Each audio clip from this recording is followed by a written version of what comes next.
السلام علیکم، امید ہے آپ بالکل ٹھیک ہوں گے۔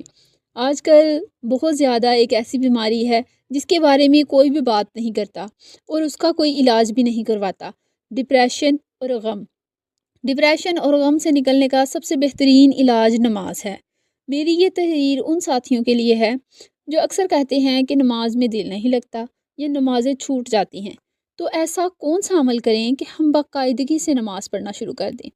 آپ کو پتہ ہے کہ ایک انسان کی زندگی کی سب سے بڑی خوش قسمتی اور خوش بختی یہ ہے کہ اللہ تعالیٰ اسے توفیق دے دے وہ پانچوں وقت اپنے رب کے آگے سجدہ ریز ہو، کیونکہ سجدے میں انسان اللہ تعالیٰ کے سب سے زیادہ قریب ہوتا ہے اور دعائیں بھی قبول ہوتی ہیں۔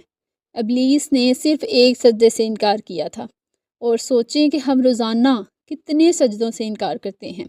اللہ تعالیٰ کے آگے اگر نہیں جھکتے تو چاہے ہم زندگی میں جتنا مرضی بڑے سے بڑے نیک اعمال کر لیں، ہمارے سارے اعمال ضائع ہو جائیں گے، کیونکہ قیامت کے دن سب سے پہلا سوال ہم سے نماز کے بارے میں ہی کیا جائے گا، کسی اور عبادت کے بارے میں نہیں پوچھا جائے گا۔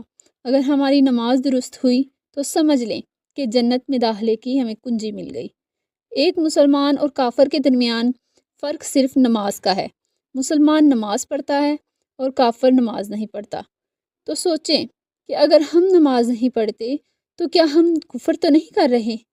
کیا ہم کافر تو نہیں ہو گئے؟ کیا وجہ ہے؟ اللہ تعالیٰ کیوں ہمیں سجدے کی توفیق نہیں دے رہا؟ کیوں یہ توفیق ہم سے چھن گئی ہے؟ بہت سے لوگ ایسے بھی ہیں جنہوں نے کہا ہوگا کہ ہم کل نماز پڑھیں گے، لیکن ان کی زندگی میں کل نہیں آیا اور وہ کل سے پہلے ہی قبروں میں جا پہنچے۔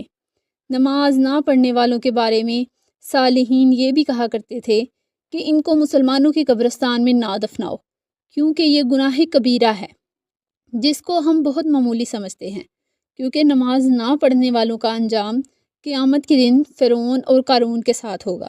کیا ہم ان کے ساتھ کھڑے ہو سکیں گے؟ کیا کھڑا ہونا پسند کریں گے؟ یا جب اللہ تعالیٰ ہم سے کہے گا کہ مجرموں الگ ہو جاؤ تو اس وقت کیا حال ہوگا؟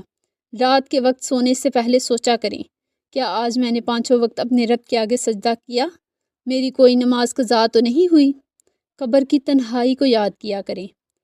قبر میں کوئی بھی نہیں ہوگا ہمارے پاس، اس وقت ہماری نمازیں ہمارے اعمال کام آئیں گے، اور اگر ہماری نمازیں ہمارے پاس نہ ہوئیں، ہمارے اعمال اچھے نہ ہوئے، تو جب سانپ اور بچھو مسلسل ڈستے رہیں گے ہمیں اور آخری قیامت تک، آخری دم تک ہمیں ڈستے رہیں گے، اس وقت کو سوچا کریں اور نمازوں کی ادائیگی پر توجہ دیں۔ اللہ تعالیٰ ہم سب کو نماز پڑھنے کی توفیق عطا فرمائے۔